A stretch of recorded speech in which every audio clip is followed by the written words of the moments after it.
Bonjour à tous. Alors, deuxième partie du test du XF 23 mm, on va le comparer maintenant à son grand frère, le 23 mm 1.4. La première des choses, la première grosse différence entre ces deux objectifs, c'est leur différence de taille. Vous voyez, c'est David contre Goliath. D'ailleurs, en termes de poids, c'est à peu près la même chose. Vous avez le 1.4 qui est plus du double du poids du version 2. Donc, on voit ça, hop, et là, c'est encore plus parlant. Quand on regarde les objectifs par le dessus, vous voyez, hein, c'est quand même pas du tout la même taille. En termes de prix, pareil, c'est du simple au double. Il y en a un qui est à 500, il y a le deuxième qui est à 1000 euros. Donc vraiment, on est sur des gammes complètement différentes de prix. Et pourtant, est-ce que la performance est deux fois supérieure? Et ça, c'est la question qu'on va se poser. Je vais tenter d'y répondre avec vous. Sachez que il y a beaucoup d'optiques que je prends, que je teste et ensuite je rends au magasin. Ça, je l'ai expliqué plusieurs fois sur la chaîne. Le XF 23 mm 1.4, c'est une optique que je possède et donc qui est à moi et que j'utilise en permanence depuis vraiment de nombreux mois. Donc du coup, c'est une optique quand même que je connais très très bien, la 1.4. Avant de s'attarder sur les images, je vous propose juste de vous montrer un peu le look de l'appareil photo avec et sans. Donc je vais mettre ce... Donc ici, je le monte sur un XE3. Hop.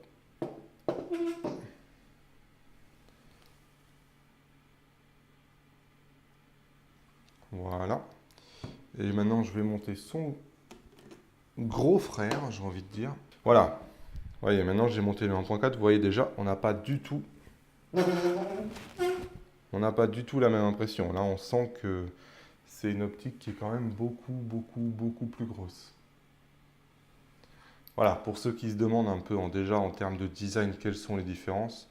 Ici, là, ça doit être assez clair. Les différences, elles sont quand même assez importantes. Donc, j'ai pris mon ordinateur et on va maintenant regarder des images. On va comparer les images. Enfin bref, comme d'habitude, j'ai préparé pas mal de choses. Mais malheureusement, vous allez voir, j'ai pas grand-chose à vous montrer au final. Parce qu'on va tout de suite, on va pas ménager le suspense. Hein. Moi, personnellement, je ne vois pas de différence de qualité entre ce F2 et ce 1.4. Donc, j'ai lu beaucoup d'autres tests qui trouvaient que le 1.4 était plus piqué que le F2. Moi, personnellement, ça ne m'a pas sauté aux yeux. Sincèrement, si c'est le cas, ça doit être quand même assez léger parce que vraiment, ce F2 a une qualité d'image topissime. L'autofocus, vous voyez ici, j'ai deux vidéos. Donc j'ai essayé de faire je voulais essayer à travers de différentes vidéos de montrer les différents autofocus.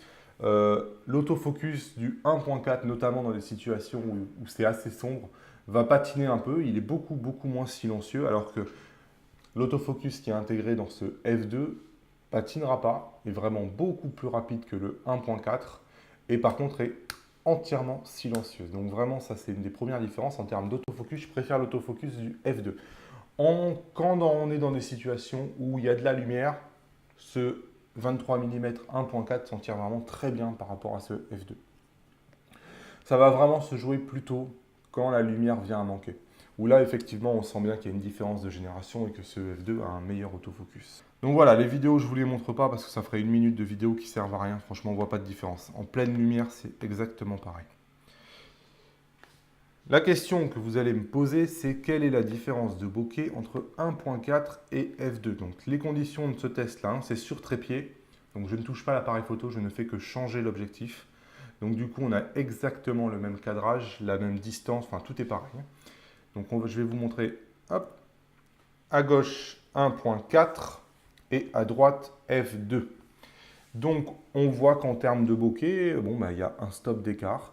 Donc effectivement, c'est plus flou sur l'image de gauche que ça ne l'est sur l'image de droite. Pour autant, c'est pas non plus énorme. Est-ce que la différence entre l'image de gauche et l'image de droite, ça vaut 500 euros? Ça, c'est libre à vous de le préciser. Moi, personnellement, j'en suis pas extrêmement convaincu. Hein. Franchement, bon, c'est sûr qu'on voit que l'arbre qui est ici, il est plus flou ici, là où je l'entoure, que ici. C'est certain, mais bon, il y a quand même 500 euros d'écart. Hein. En termes de piqué, F1.4. Mais là, encore une fois, je compare deux focales, deux ouvertures qui ne sont pas les mêmes. Donc, j'arrête tout de suite, ça ne sert à rien.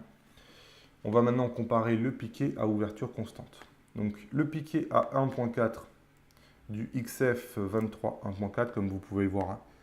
Il est quand même pas dégueulasse, hein.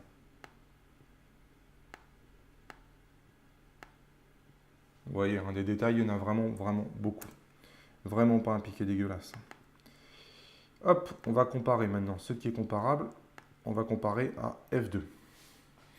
Donc voilà, F2, vous voyez, on a exactement le même bokeh, normal. Et en termes de qualité de l'image, écoutez, moi je ne sais pas si avec la compression YouTube vous allez le voir chez vous, mais moi j'ai presque l'impression que le F2 est meilleur que le 1.4. Après, écoutez, j'en sais rien. Je suis un peu gêné parce que c'est pas exactement ce que j'ai retrouvé sur les autres tests sur internet, mais moi en tout cas c'est plutôt ce que j'ai l'impression de voir ici en comparant les images. Et vous allez voir, ça va être quasiment le cas à toutes les ouvertures, on va pas toutes les faire, mais là c'est à F2. Donc en tout cas, un bon piqué à F2, vraiment, il n'y a pas du tout de souci de piqué. C'est pas du tout mou, hein, c'est de la bonne focale. On va passer par exemple à 5.6. On va passer à 5.6 maintenant.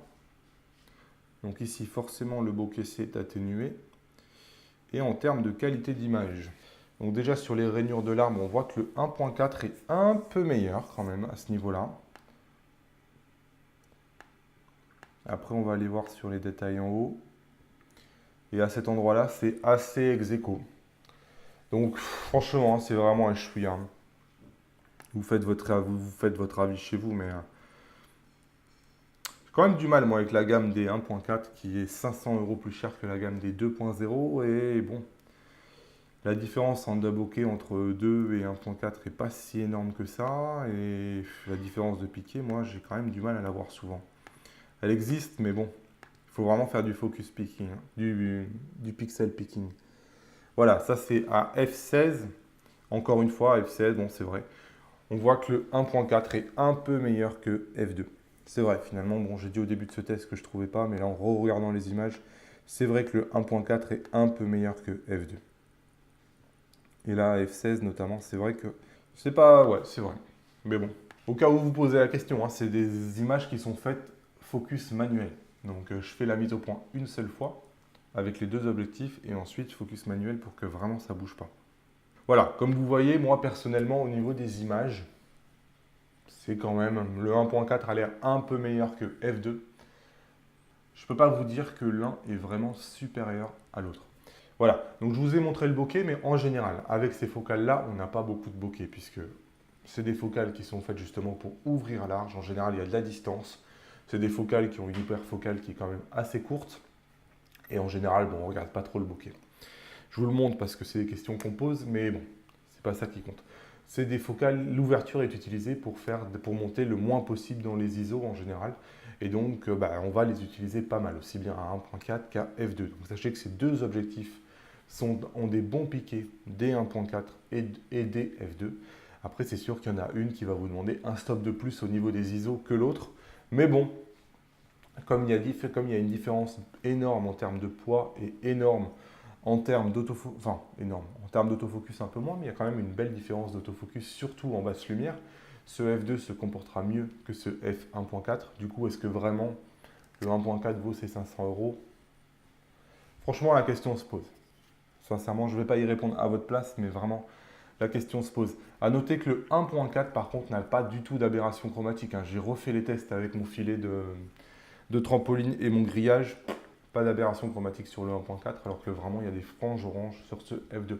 Après, bon, c'est des situations qui n'arrivent pas tous les jours, mais bon, si ça vous arrive et que vous êtes dans les situations où les aberrations chromatiques apparaissent, vous pouvez quand même y jeter un œil et y faire attention.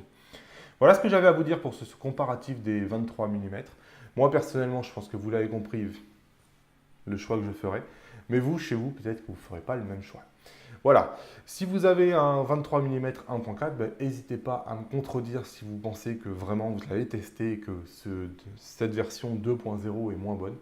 Moi personnellement, ce n'est pas du tout ce que j'ai trouvé et pourtant Dieu seul sait que j'aime cette version 1.4 que j'ai, ça fait vraiment très longtemps, je l'avais avant que celui-là sorte. Voilà, si vous avez aimé cette vidéo, lâchez-moi un pouce levé vers le haut. Si vous avez des questions ou des commentaires, ça se passe juste en dessous de cette vidéo, je vous réponds. Et si vous découvrez la chaîne avec cette vidéo, abonnez-vous, cliquez sur mon visage, vous avez le bouton s'abonner qui apparaît. Et vous avez juste en dessous de la vidéo une petite cloche pour être prévenu des prochaines vidéos, sinon YouTube ne vous préviendra pas. Voilà, il ne me reste plus qu'à vous souhaiter une excellente journée et je vous retrouve bientôt sur la chaîne. Vous êtes maintenant libre de vous abonner en cliquant sur mon visage. Je vous mets 2 vidéos qui pourraient vous intéresser ainsi que le site internet sur lequel vous pouvez cliquer pour rejoindre le club privé.